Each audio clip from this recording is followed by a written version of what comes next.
Assalamualaikum warahmatullahi wabarakatuh. Selamat pagi adik-adik, bagaimana kabarnya pada pagi hari ini? Semoga kita semua selalu ada dalam lindungan Tuhan. Amin, amin ya robbal alamin. Nah, pada kali ini ada yang tahu nggak kita akan belajar apa? Ya, benar sekali. Hari ini kita akan belajar tentang siklus air dan dampaknya bagi keberlangsungan makhluk hidup sesuai dengan tema 8 subtema 1. Saya Putri Skiapsari dan rekan saya Nurulailatul Fadilah. Selamat belajar. Kalian tahu nggak sih manfaat air bagi muka bumi ini? Di bumi ini ada 3 makhluk yang menikmati air, antara lain manusia, hewan, dan tumbuhan. Jadi, manfaat air bagi hewan dan manusia antara lain 1. Untuk membersihkan badan dan untuk air minum.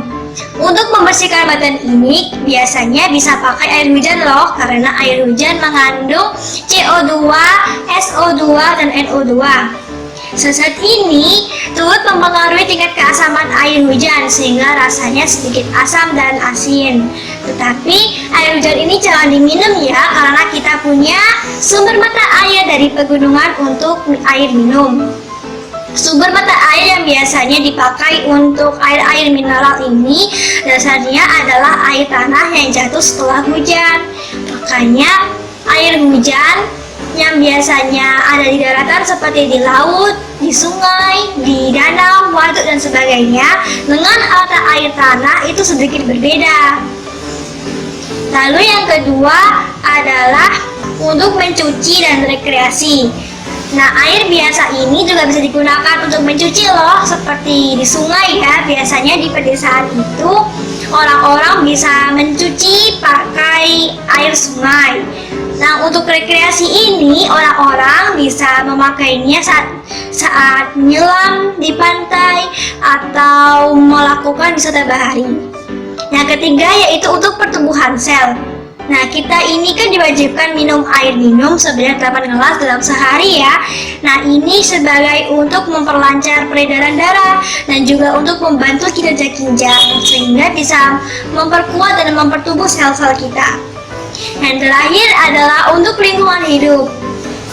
Karena manusia ini pastinya hidup di daratan ya, maka lingkungan hidup ini khusus untuk hewan. Kan ada ya hewan yang tinggal di air, tinggal di daratan, yang tinggal di dua alam. Kayak kodok itu kan amfibi, jadinya dia bisa tinggal di air dan tinggal di daratan. Lalu yang terakhir adalah manfaat air bagi tumbuhan. Yang pertama adalah untuk transportasi zat terlarut. Air hujan yang diserap tumbuhan melalui tanah kemudian dialihfungsikan menjadi pelarut zat hara. Zat hara untuk mendukung proses fotosintesis. Lalu yang kedua untuk menyerap panas dan mencegah perubahan suhu. Tumbuhan ini biasanya hanya memerlukan air sedikit saja, kemudian airnya dikembalikan lagi ke lingkungan untuk mencegah perubahan suhu tubuhnya. Lalu yang ketiga adalah bahan fotosintesis. Tumbuhan ini memerlukan air di samping memerlukan cahaya matahari untuk melakukan fotosintesis. Nah, fotosintesis ini memiliki rumus ya, antara lain 6H2O ditambah 6CO2 ditambah cahaya matahari ditambah CH12O6 dan ditambah 6O2. Rumus-rumus ini digunakan tumbuhan untuk buat fotosintesis.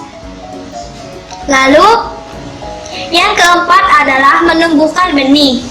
Tumbuhan ini untuk bertumbuh dan berkembang ini kan tentunya diawali dari benih ya. Jadi kita biasanya kalau ingin menanam sesuatu itu kan menanamnya di tanah, lalu dikasih air. Nah, jadi air ini juga berfungsi sebagai sumber kehidupan bagi tumbuhan. Yang terakhir yaitu penguapan air dari daun. Seperti yang saya katakan sebelumnya ya, jadi tumbuhan ini hanya memerlukan air sedikit saja ya. Biasanya dikembalikan tumbuhan melalui tanah, melalui akarnya, atau melalui stomata. Apa itu stomata? Stomata itu adalah mulut daun. Mulut daun ini digunakan untuk menguapkan air dari tumbuhan menuju ke langit yang dibantu oleh cahaya matahari. Nah, sekarang yuk kita lanjut ke terjadinya siklus air. Nah, kita memerlukan matahari. Ketika matahari bersinar terik dan memanaskan air yang ada di daratan, ini akan mengubah air menjadi gas tak terlihat yang dinamakan oleh uap air. Proses ini ketika air menjadi gas disebut evaporasi. Nah, karena gas lebih ringan daripada uap air, maka gas akan melayang-layang di langit, semakin jauh dan semakin jauh dari permukaan bumi. Maka gas uap air ini akan mendingin dan mengubahnya lagi menjadi butiran-butiran air. Awan terdiri dari tetesan-tetesan air kecil, sehingga ketika terjadi kondensasi di langit, maka awan ini akan terbentuk. Nah, ketika tetesan air ini saling bertemu, mereka akan saling menempel dan ukurannya akan menjadi semakin lebih besar dan semakin besar. Semakin besar, semakin besar dan semakin berat, maka air ini akan jatuh ke bawah sebagai air hujan. Proses ini dinamakan sebagai presipitasi. Nah, rintik-rintik hujan jatuh dari permukaan bumi ini akan kembali lagi ke atas, menjadi evaporasi, kondensasi, kemudian presipitasi, kemudian mengalir ke permukaan air. Nah, sekarang kita tahu kan bagaimana terjadinya air hujan ini. Ternyata air hujan ini terjadi karena siklus air ya teman-teman. Siklus air ini berlangsung terus-menerus dan kemudian akan digunakan oleh manusia, hewan, dan tumbuhan untuk bertahan hidup. Sebagai mengiringi dari siklus air yang ada di bumi ini, pastinya ada beberapa faktor yang mempengaruhi siklus air. Yang pertama adalah faktor hutan yang gundul. Nah, ini yang sedikit kontroversial ya, karena hutan gundul ini apabila terjadi, maka air tidak dapat terseret di dalam tanah, sehingga tidak ada tumbuhan yang membantu untuk menyerap air menjadi air tanah. Tumbuhan ini menyerap air tanah menggunakan akar-akarnya yang ada di dalam tanah. Akibatnya, air akan mengalir begitu saja dan dapat menyebabkan banjir. Lalu yang kedua adalah pembakaran hutan. Ini biasanya sering terjadi saat musim kemarau ya, karena pembakaran hutan ini disebabkan oleh dua faktor, antara lain faktor alam dan faktor manusia. Kalau faktor alam ini sudah wajarnya ya, maksudnya bisa dimaklumi karena mungkin panasnya semakin panas, kemudian botol-botol yang kering itu akan terbakar dengan sendirinya karena matahari. Tapi kalau untuk manusia ini sangat jahat karena dia tidak mempedulikan siklus air. Lalu yang ketiga adalah kelas pengejaran. Ini mirip dengan hutan yang gundul tadi ya, karena tidak ada peresapan air tanah, sehingga air ini juga selalu akan mengalir begitu saja. Dan biasanya di jalan-jalan yang beraspal itu air akan bergenang dan kemudian jadi banjir. Yang keempat dan terakhir yang paling mengerikan adalah pemanasan global. Nah, pemanasan global ini seperti yang kalian lihat di video ini adalah sebagai tahap akhir dari berubahnya ekosistem alam. Karena berubahnya ekosistem alam ini, maka siklus air ini akan terus berubah. Makanya terjadi kelangkaan air di mana-mana. Nah, kita ini sebagai generasi Z yang berbudi luhur, maka harus turut menjaga kelestarian siklus air agar tersedianya air di masa depan kita. Jadi kita belajar mengenai faktor-faktor yang mempengaruhi siklus air terhadap makhluk hidup ya teman-teman. Sekarang kita akan mempelajari faktor-faktor dari tahapan siklus air yang mempengaruhi makhluk hidup. Nah, siklus air tadi kan ada 4 ya. ada evaporasi, ada kondensasi, ada presipitasi, dan ada koleksi. Nah, keempat siklus ini, maksudnya keempat tahapan dari siklus air ini memiliki dampak yang besar terhadap kelangsungan makhluk hidup. Kita coba satu-satu ya uniknya. Yang pertama, yaitu evaporasi. Nah, evaporasi ini juga turut mempengaruhi kelembaban udara dan suhu. Kita tadi udah belajar tentang evaporasi kan ya? Tadi evaporasi adalah penguapan air oleh gas melalui cahaya matahari. Lalu yang kedua adalah kondensasi. Kondensasi ini bisa berdampak pada penurunan suhu. Tadi kita belajar bahwa kondensasi adalah proses pembentukan air hujan dalam awan. Karena proses pembentukan air terhadap awan ini merupakan melalui pendinginan suhu. Jadinya ketika kita biasanya hawa-hawanya mendung ya, misalkan ya, itu karena kan hawanya dingin. Nah, itu adalah dampak dari kondensasi. Lalu yang ketiga adalah presipitasi. Nah, presipitasi ini dampaknya sudah jelas ya kayaknya, karena presipitasi ini adalah proses penurunan air hujan. Jadi, hasil dari presipitasi ini adalah air hujan itu sendiri. Lalu yang keempat adalah koleksi. Koleksi ini berdampak pada pengumpulan air hujan di waduk, di tambak, di laut, di pantai, dan di sungai, dan lain sebagainya. Sebelumnya kan sudah dijelaskan bahwa air itu banyak sekali kegunaannya, mulai dari minum, mandi, mencuci baju, mencuci piring, dan lain sebagainya. Oleh karena itu, air sangat diperlukan untuk menunjang kehidupan manusia, terutama air bersih ya. Lalu, dari mana sih asal air bersih itu? Keberadaan air bersih di bumi ini tidak lepas dari yang namanya siklus air. Dalam siklus air ini ada suatu proses yang dinamakan dengan proses penguapan, di mana air mengalami penguapan dibantu oleh panasnya matahari. Pada proses penguapan ini, kotoran pada air tidak ikut menguap. Uap air yang menguap adalah uap air yang bersih. Sehingga ketika hujan turun ke bumi, air yang dihasilkannya pun adalah air bersih dan siap digunakan untuk keperluan manusia atau makhluk hidup yang lainnya.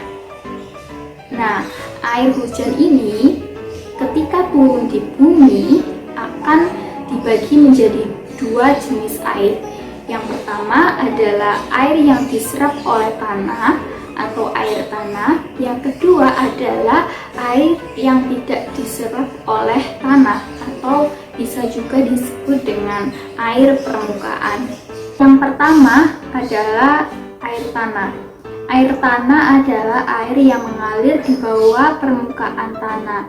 Jadi ketika hujan datang ke bumi, sebagian akan diserap oleh tanah, lalu menjadi air tanah. Air tanah ini biasanya lebih jernih dan lebih bersih karena pada saat air terserap oleh tanah, air tersebut juga mengalami penyaringan oleh lapisan tanah dan juga akar tumbuhan. Karena air ini terletak di bawah permukaan tanah, maka kita dapat membuat sumur dengan cara menggali lubang agar mendapatkan air tanah tersebut. Yang kedua adalah air permukaan. Air permukaan adalah air hujan yang tidak dapat diserap oleh tanah sehingga mengalir di atas permukaan tanah menuju ke tempat yang lebih rendah seperti sungai, danau, atau bahkan juga laut. Wujud dari air permukaan ini biasanya lebih kotor jika dibandingkan dengan air tanah, karena biasanya air ini itu membawa berbagai macam material dari proses erosi. Keberadaan air permukaan ini juga sangat penting bagi keberlangsungan siklus air di muka bumi. karena air permukaan ini berperan dalam proses penguapan sebagai pembentuk titik-titik air di awan. Loh Kak, tadi kan katanya contoh air permukaan itu air sungai, air danau, bahkan air laut ya. Terus air permukaan juga berperan penting dalam proses siklus air. Lalu bagaimana jika ketersediaan air permukaan itu sangat sedikit, bahkan hampir tidak ada dalam satu wilayah? Bagaimana Kak? Oke, jadi ketika ketersediaan air permukaan di suatu wilayah seperti di sungai atau di danau itu mengalami penyurutan, biasanya terjadi ketika pada musim kemarau. Ketika air tersebut mengalami penyurutan, akan menyebabkan berkurangnya penguapan air sebagai proses pembentukan titik-titik air di awan, yang otomatis juga akan menyebabkan semakin berkurangnya curah hujan. Dan ketika curah hujan ini berkurang, lama-kelamaan sumur-sumur penduduk juga biasanya akan menjadi kering. Dan di saat inilah biasanya terjadi kelangkaan air bersih. Jika kelangkaan air bersih ini terjadi dalam waktu yang panjang, maka bencana kekeringan akan terjadi. Oleh karena itu, bagi kalian semua harus membiasakan menghemat penggunaan air dalam kehidupan sehari-hari. Sampai di sini, kita dapat menyimpulkan bahwa dengan adanya siklus air di muka bumi ini memberikan dampak bagi keberlangsungan hidup manusia dan makhluk hidup yang lainnya. Jika siklus air di bumi ini berjalan secara lancar, maka ketersediaan air di muka bumi ini juga akan lancar dan manusia dapat memanfaatkannya untuk kehidupan sehari-harinya. Namun jika siklus air ini terjadi secara tidak lancar, contohnya pada saat musim kemarau, maka ketersediaan air di muka bumi ini pun juga berkurang, dan biasanya ketika itu sumur para warga menjadi kering. Dan jika hal itu berlangsung secara lama, maka akan mengakibatkan kekeringan. Kalian kan sudah banyak belajar ya tentang siklus air. Jadi yang perlu kalian ketahui di sini adalah dari keseluruhan air yang ada di bumi, 97%-nya adalah air laut. Kalian pasti tahu kan, air laut itu airnya asin, tidak bagus untuk diminum, dan juga tidak dapat digunakan dalam kebanyakan industri dan keperluan rumah tangga.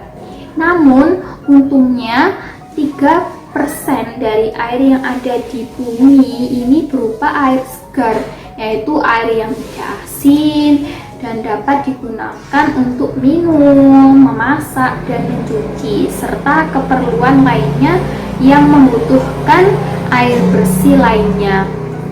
Lalu, bagaimana sih ciri-ciri air yang dikatakan sebagai air bersih? Air dikatakan bersih apabila memenuhi 3 persyaratan, yaitu fisik, kimiawi, dan mikrobiologi. Yang pertama adalah dari segi fisik. Air dikatakan air bersih jika air itu tidak keruh dan tidak berwarna, kemudian tidak berasa dan tidak berbau, lalu air bersih itu tidak meninggalkan suatu endapan. Yang kedua, dari segi kimiawi, air bersih itu tidak mengandung racun supaya aman untuk digunakan. Kemudian cukup zodium dan memiliki pH atau derajat keasaman yang normal, yaitu antara 6,5 sampai 9,2. Kemudian syarat yang ketiga yaitu dari segi mikrobiologi. Dari segi ini, air dikatakan bersih apabila tidak mengandung penyakit seperti disentri, tipus, kolera, dan lain sebagainya. Masih mengenai ketersediaan air bersih, keberadaan air bersih ini sangatlah terbatas di bumi. Maka dari itu perlu bagi kita untuk tetap menjaga ketersediaan air bersih itu. Bagaimana caranya? Yaitu dengan selalu menghemat air. Contoh penghematan air yang bisa kalian lakukan adalah dengan mencuci pakaian dengan air yang secukupnya saja, kemudian menggunakan air bekas cucian beras atau sayuran untuk menyiram tanaman. Terus selain itu, selain menghemat air, kita juga bisa menjaga ketersediaan air bersih dengan tidak membuang limbah atau sampah ke selokan, sungai, atau danau. Kemudian juga melakukan reboisasi pohon agar menyimpan cadangan air di musim kemarau sehingga terhindar dari kelangkaan air. Wah, sudah banyak ya materi siklus air yang telah kalian pelajari. Untuk lebih memahaminya lagi, kalian bisa mengerjakan latihan soal yang telah kami buat. Untuk mengaksesnya, kalian bisa mengakses link Google Form yang ada di kolom deskripsi ya. Selamat mengerjakan!